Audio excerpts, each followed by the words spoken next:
Hey people, Fernando here with another video for the channel. Back from the range, shooting IPSC competition today. Good and bad news. Let's first disassemble this Glock that I have here. As always, you just pull back a couple millimeters, pull down on the disassemble, little tab here on both sides, and then you're gonna be pulling out your slide, spring, barrel, and that's pretty much it. Couldn't be any easier. I already cleaned this nicely enough, but just another, checking. One of the things I was saying in my Spanish channel is use these moments not only to clean, of course, check your barrel that is properly cleaned. I already did it, but just in case, just a little bit more. I use mostly 3-in-1 oil, and you could use also WD-40 works as well. I think that 3-in-1 oil is a little bit better.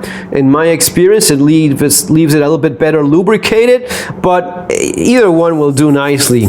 Not only it's a matter of cleaning your barrel, your gun, but also you can use this as an opportunity to check if there's any broken parts that needs to be replaced, any springs, anything that is out of the ordinary, little lines or cracks in your slide, especially here in the backstop, any dents in the firing pin. You can actually feel if it's a little bit broken or chipped. All of those things, these would be the moments so as to do that kind of thing. So yeah, as you see, pretty much clean enough already as it is, and as long as it's nice and shiny, that's perfectly fine. So yeah, good and bad news from today's competition. The bad news is that I'm kind of sucking, actually, because I haven't been shooting much lately, and you can tell this is not like riding a bicycle. If you're not practicing, you will start to suck more. Your groups will start to spread, your accuracy will suffer, your speed won't be the same. Eventually, and I noticed it, like the first stage was maybe the worst one, the second one was pretty bad as well. The last one I was already getting quite a bit better.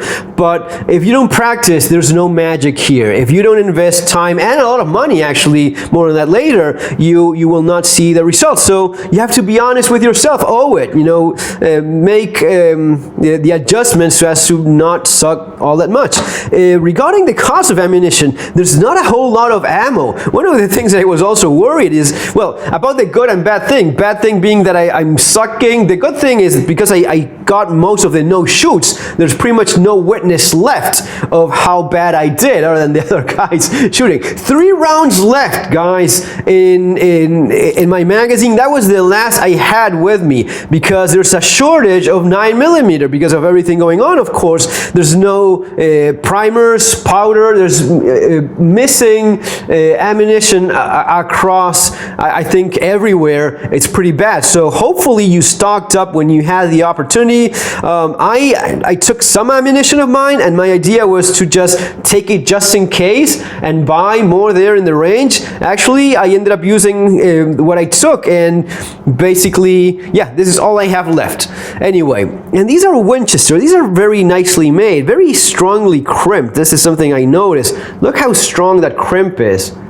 So yeah, this is the Winchester, and most of these manufacturers are making ammo for the military all over the world. They are pretty much dedicated to that until further notice. One little tip that I've shared many times in the channel before, but I feel it's a good idea to mention again. I don't use any oil in my Glock. I know that's not what the manual says, and by all means, go with the manual. But if you want to use the tip I have is go with good quality grease. This is fantastic stuff, Royal Ultra H65M. I don't know if it's even still being made or not. This is intended for high pressure, like oil drills and heavy machinery, mining, oil rigs, steel mills, and other industrial under severe operation conditions. So what you're basically looking at is high quality calcium-based grease. This is calcium-based grease, synthetic calcium grease is the best thing you can go for in your gun. You can also use a calcium grease food grade. This has a little bit of moly, so it's moly 5. It's what you should use according to the data for Caterpillar machinery. They specifically request that you use moly 5, so they probably have a reason for that. Overkill for a gun, of course, but at least for me it has worked perfectly well over the years, and it doesn't even come close to just a little bit of drop of oil of any rem oil or whatever thing you use, which is fine. It works okay. But oil will just disappear from your gun, and it just it just leaks away, or whatever the hell it is that happens with oil. Oil is usually not there a few months after you lubricated your gun. Now with this stuff, yeah, this stuff is there forever. So you can go with this. You can go with Gun Tech Liquid Moly. This is also synthetic calcium grease, right? Let me check where. I'm pretty sure it says somewhere. Say anything about? Well, I looked it up, and this is effectively calcium grease, synthetic calcium grease as well. This is the one I mostly use, and just a little bit. I mean, this much is going to be lasting forever, but just a tiny bit. Be careful with this because it kind of makes a mess, given that it's black. So just a little bit on either side. You don't need too much. Just a little bit on those rails. I just use a toothpick, and man, I can tell you in my guns, I've checked years later and it's still adequately lubricated with this stuff. So yeah, this is, I don't even bother with oil anymore. I just use some high quality calcium grease, whatever I need lubrication. And yes, this right there is a spot that you need to lubricate as well. Right there as well. And another spot here, that contact surface there. Okay, looking fine, and that's basically it. Now, yeah, I could put a little bit of this stuff.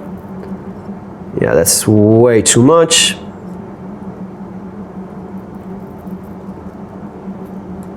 Right. Just add that here in these rails just in case. Don't want to do too much because if not, it's going to be a bit messy. Well, that's not even necessary over there, but here you go. And yeah, that's basically what I do in terms of lubricating the gun. Right. Boom.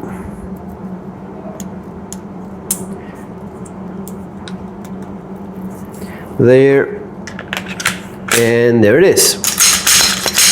Perfect.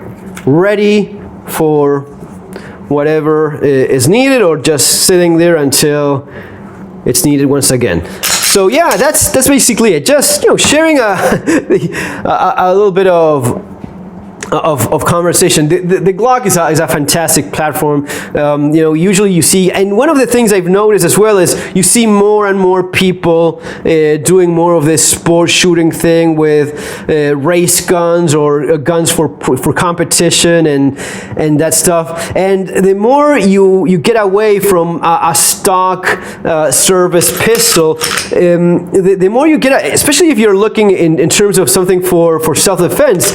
Keep in mind, a race gun, a competition gun is really not the best thing for self-defense. So be honest with yourself as of what you're doing. If you're training for sport, if you want to do something that also has an aspect of self-defense within that sport that you practice, well, you probably want to keep with something that is likely to be used in those scenarios. You're not going to be using your Shadow 2 for self-defense. I mean, you could. It's not recommended. Usually those guns are the ones you also see end up failing the most. If there's any kind of failures or interruptions or anything going wrong, it's rarely going to be with a stock Glock. So all that being said, and at least in my experience, even today, as I sucked the entire range, I realized that as long as I did correctly, the the basics of aligning the sights, not jerking the trigger, I was hitting alphas. So it's not the gun, it's the shooter. But if you want to have a gun that will not fail you, and that is, removing from the equation any mechanical problems or failures related to the gun,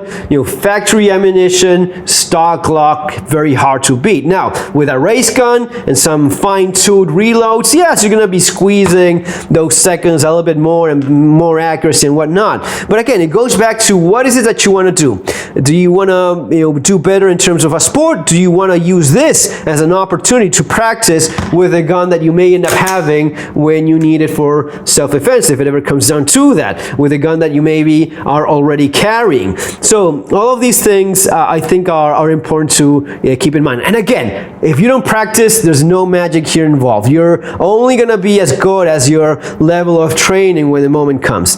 Guys, it's going to be all for now. Remember that if you're interested in this sort of stuff and the basics of correct shooting, you have these here in Street Survival Skills for the economic aspect of survival and preparedness, surviving the economic collapse, based on my experience in surviving an economic collapse in Argentina. See you in the next video. Take care.